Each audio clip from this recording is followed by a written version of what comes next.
when we dig our holes, it's really important, if you haven't got a mechanical digger, is to dig the hole a lot bigger than you really need, and fairly deep, so you know the roots get out there. What we normally do is put 300 grams of tree starter per hole, and just for this one we'll give them a handful of this, or you could use half a kilo of this, but this is getting luxurious. What we do, we just mix that in. Nice purple jacaranda. What we normally do, I can do it, I've got this. I'm more organised than this, but I just flew up last night just to be here, so I'm not real organised. So we generally soak them until the bubbles all come out of it. What we're doing, we're rehydrating that root ball. A lot of the time when you get these from nurseries, people don't realise they dry out fairly quick, and if you put them in the ground, they're still not properly hydrated inside, and they'll have a tendency to die on you. So we hydrate that, and when we plant him, we always try and make sure that at least 25 mils deeper than the deep. You know, most people plant the trees too shallow. You want that root ball, at least the top of it, 25 mils under the surface. Then we only ever press around the outside edge of that root ball, not on it. Don't want to squash it. I always make a little bit of a dam, and I always work it so I'm thinking about the guard that I'm going to put on. And then when I have my bucket beside me, I always give them 2 or 3 litres straight away, and that just consolidates it. It takes all the air bubbles, consolidates the dirt around the roots, so you don't have any drying out spots. It's really important. Then I go back later, and I'll probably give these trees 5 litres each, and that's it. And then what we do, we just every process is really important. A lot of people get in too much of a hurry. You've got to almost like a meditation doing this, otherwise, you know, all your time and effort's wasted.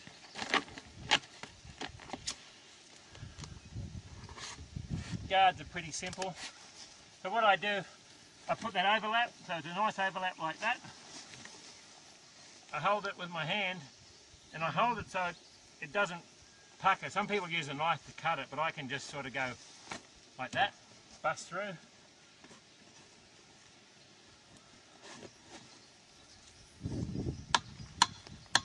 And there you have it. And then we put a third of a bale of mulch around the outside of that, so it doesn't allow the ground to dry out, keeps it nice and cool, the roots can move out. And what's the black stuff in the liquid? The black liquid is tree tonic root and shoot. Yeah.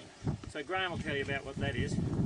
Yeah, we were in Holland, and there's some big commercial nursery guys and some strawberry growers said, well, what's the best thing you got that can give shoot growth and root growth? And we said, well, there's 3 things out of all those products: a specific kelp called NutriKelp, a product called Black Gold, and our product called Triple Tan. And they said, well, we'll use all 3 of them.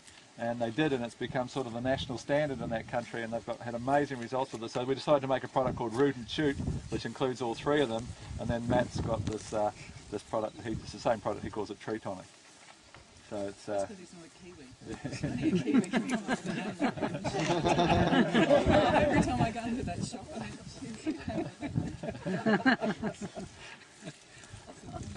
a fresh version. Well.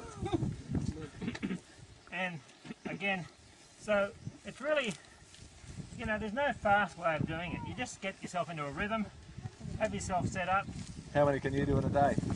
I can do about 250, like that if I'm set up. Wow. And everyone. What? See, it's a pity you can't do it fast.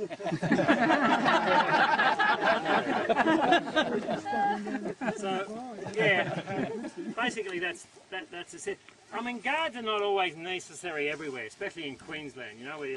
But the biggest thing about when the tree first starts off, wind buffeting is really sort of quite debilitating to it. And then you always got hares. I've seen jobs where we've done and hares will come through and take 30 trees out a night. Just snip them off and lay them over. and it's really quite frustrating. So you've got to weigh up the cost of replanting against using guards, you know. But down south where you got a lot colder and windier, the guards are just, you have to use them. But Queensland, you're a bit fortunate, you probably can get away with it.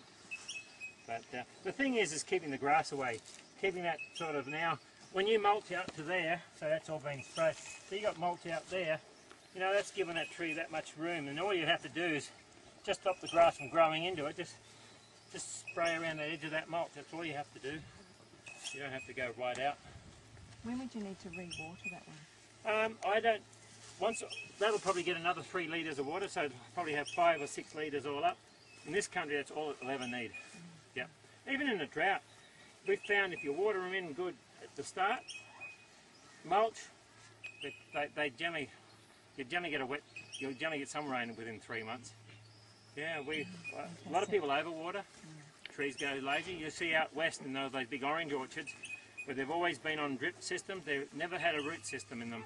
As soon as they turn the irrigation off, trees die, you know. And yeah, they've just been on the drip system.